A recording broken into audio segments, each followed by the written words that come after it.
Friends, स्वागत है आपका आपके अपने YouTube channel UP TET C TET preparation में। फ्रेंड्स, आज की इस वीडियो में हम डीएलएड फर्स्ट सेमेस्टर के हिंदी विषय के सभी बहुविकल्पीय प्रश्नों को करेंगे। फ्रेंड्स, आज की इस वीडियो में हिंदी के हम काफ़ी इम्पोर्टेंट क्वेश्चंस को करने वाले हैं, जिससे आप अच्छे मार्क्स को स्कोर कर सकते हैं। तो फ्रेंड्स, आज का हमारा पहला प्रश्न है, भाषाई कौशल नहीं है। इसके ऑप्शंस हैं लेखन, पठन, वाचन या फिर गद्य।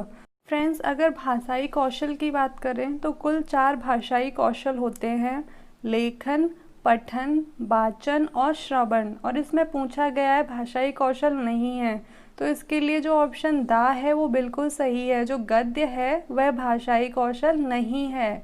अब हमारा नेक्स्ट क्वेश्चन है, कौन सी वर्तनी शुद्ध होगी? उसके ऑप्शंस हैं त्याज, तपाजय, त्याज्य या त्याजय।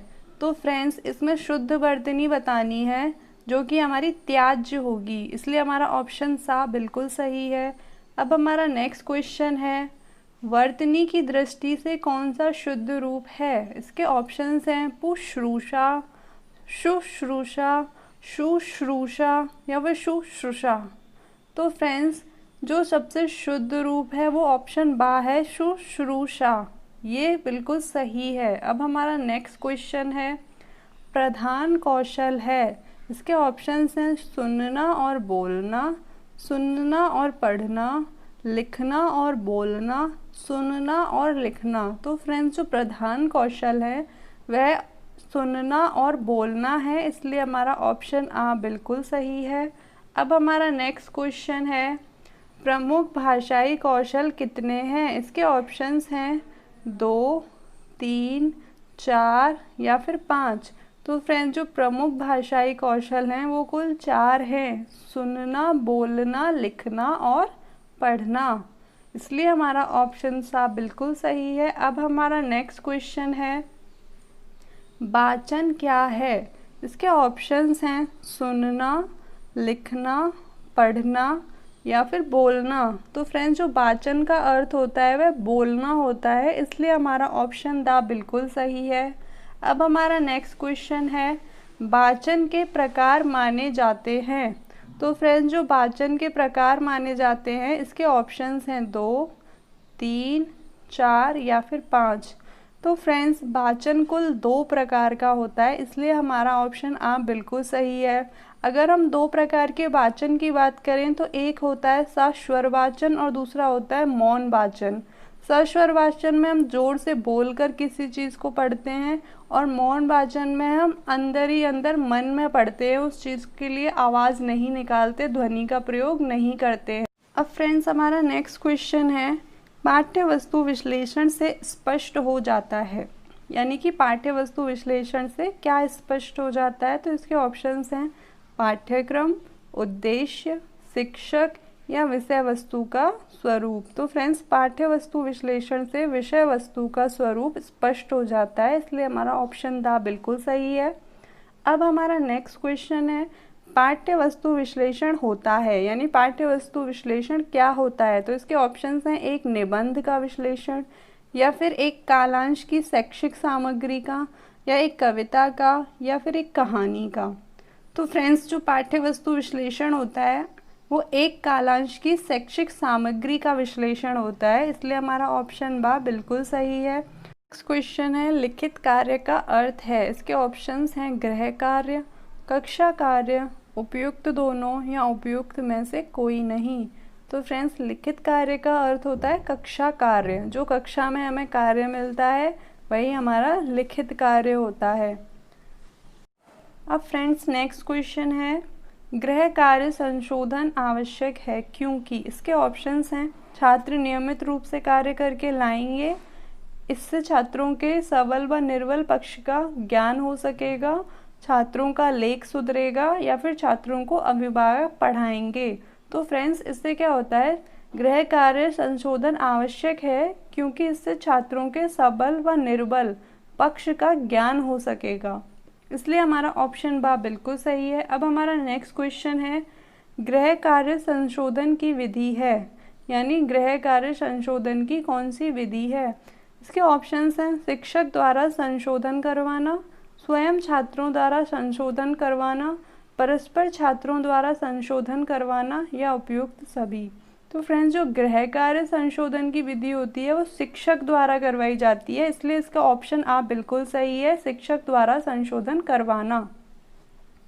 अब हमारा नेक्स्ट क्वेश्चन है, गृह कार्य का उपयोग होता है। इसके ऑप्शंस हैं छात्रों को व्यक्ति निर्देशन देने के लिए, कक्षा शिक्षण के अनुभवों को संगठित करने के लिए, अध्ययन की पुनरावृत्ति के लिए या उपयुक्त सभी। तो फ्रेंड्स, जो गृह कार्य का उपयोग होता है वो इन सभी के लिए किया जाता है। इससे छात्रों को व्यक्ति निर्देशन देने के लिए किया जाता है, कक्षा शिक्षण के अनुभवों को संगठित करने के लिए, जो भी हमें कक्षा में पढ़ाया जाता है उसको रिवाइज करने के लिए, और अध्ययन की पुनरावृत्ति के लिए, ताकि वो याद रहे जो भी पढ़ाया गया है, उस सब के लिए गृह कार्य का उपयोग होता है।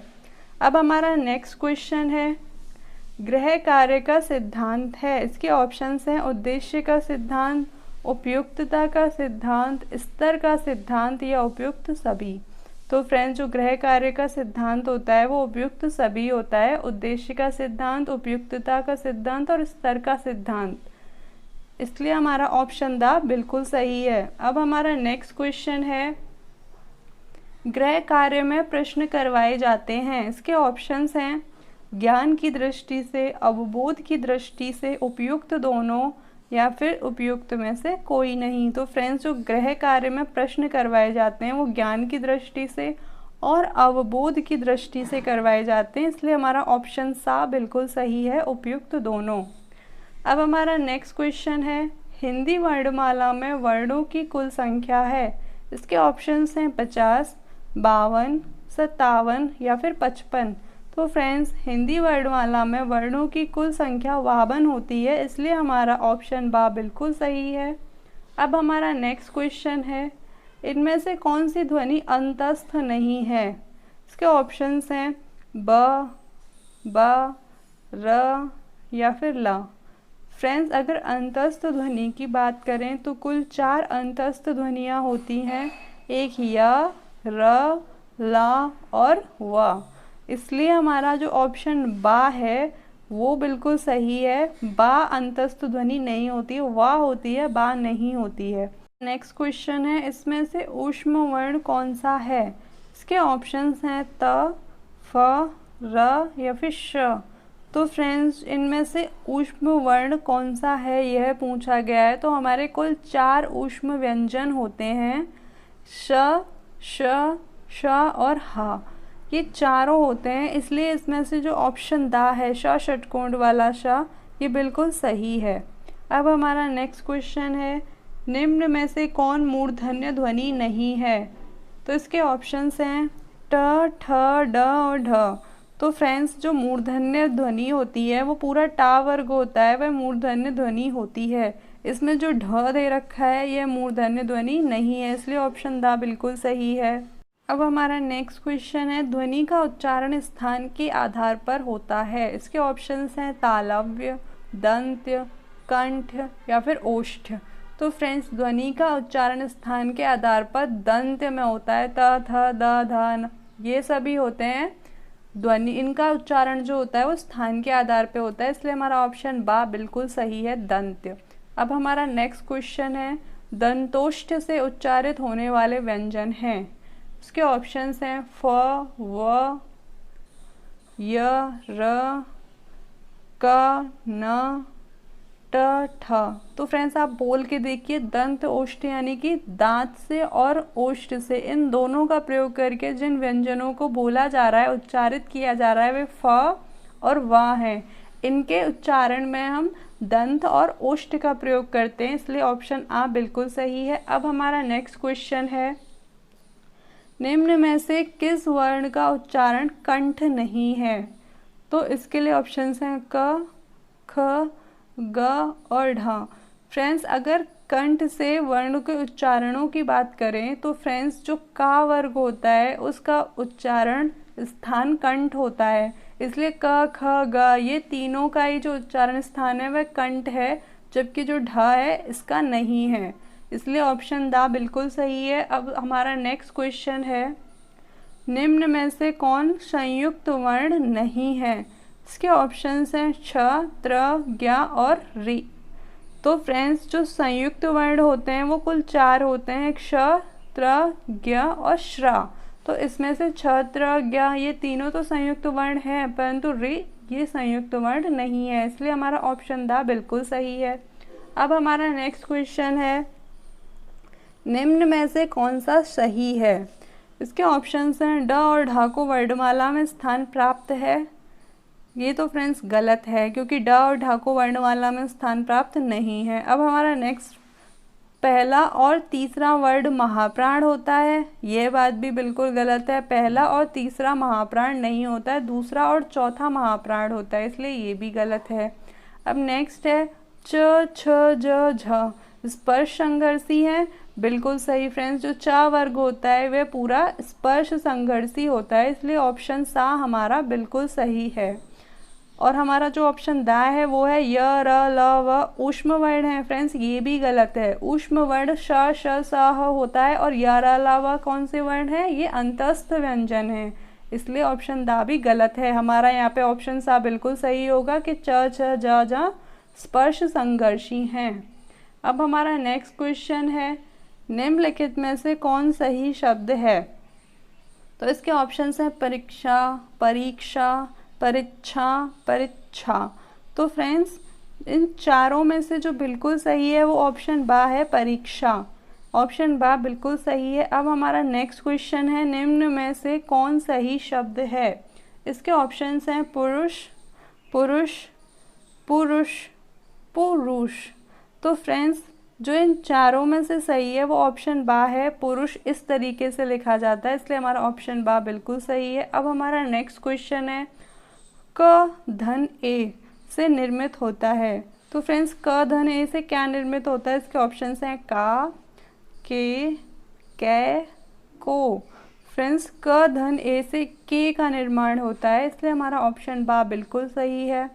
अब हमारा नेक्स्ट क्वेश्चन है, ग धन ऊ से निर्मित होता है। तो निर्मित कौन सा रूप है? गु, गु, गे, गे। तो फ्रेंड्स ग धन ऊ से गु बनता है, इसलिए हमारा ऑप्शन बा बिल्कुल सही है। अब हमारा नेक्स्ट क्वेश्चन है, निम्नलिखित में से सत्य है। इसके ऑप्शंस हैं, स्वर का उच्चारण स्वतंत्र रूप में होता है, व्यंजन हमेशा स्वतंत्र रूप में उच्चारित होते हैं, अनुस्वार तथा विसर्ग हिंदी में प्रयुक्त नहीं होते, व्यंजन 2 प्रकार के होते हैं, ह्रस्व और दीर्घ। तो फ्रेंड्स जो इनमें से सत्य है वह ऑप्शन आ है, स्वर का उच्चारण स्वतंत्र रूप से होता है, यह बात बिल्कुल सत्य है, इसलिए हमारा ऑप्शन आ बिल्कुल सही है। अब हमारा नेक्स्ट क्वेश्चन है, इनमें से ऊष्म ध्वनि कौन नहीं है? मतलब इन चारों में से कौन सी ऊष्म ध्वनि नहीं है? इसके ऑप्शंस हैं श, श, स और झ। फ्रेंड्स हमने आपको बताया था जो ऊष्म ध्वनि होती है वह कुल 4 होती हैं, श, श, स और ह। तो इसमें हा नहीं है, हा की जगह झा दे रखा है, जो कि गलत है। झ ऊष्म ध्वनि नहीं है, इसलिए हमारा ऑप्शन दा बिल्कुल सही होगा। अब हमारा नेक्स्ट क्वेश्चन है, अनुतान का संबंध है उच्चारण के समय से, उच्चारण के उतार चढ़ाव से, या फिर उच्चारण से निकली वायु से, या उच्चारण के कंपन से। तो फ्रेंड्स अनुतान का अर्थ होता है उच्चारण में जो उतार चढ़ाव आता है उसी को हम अनुतान कहते हैं, इसलिए हमारा ऑप्शन बा बिल्कुल सही है। अब हमारा नेक्स्ट क्वेश्चन है, निम्न में से कौन सही है? इसके ऑप्शंस हैं, अल्प प्राण में मुख से वायु की कम मात्रा निकलती है, महाप्राण में मुख से वायु की कम मात्रा निकलती है, अल्प प्राण में खास स्वर पर बल पड़ता है, महाप्राण में शब्द के प्रथम स्वर पर बल पड़ता है।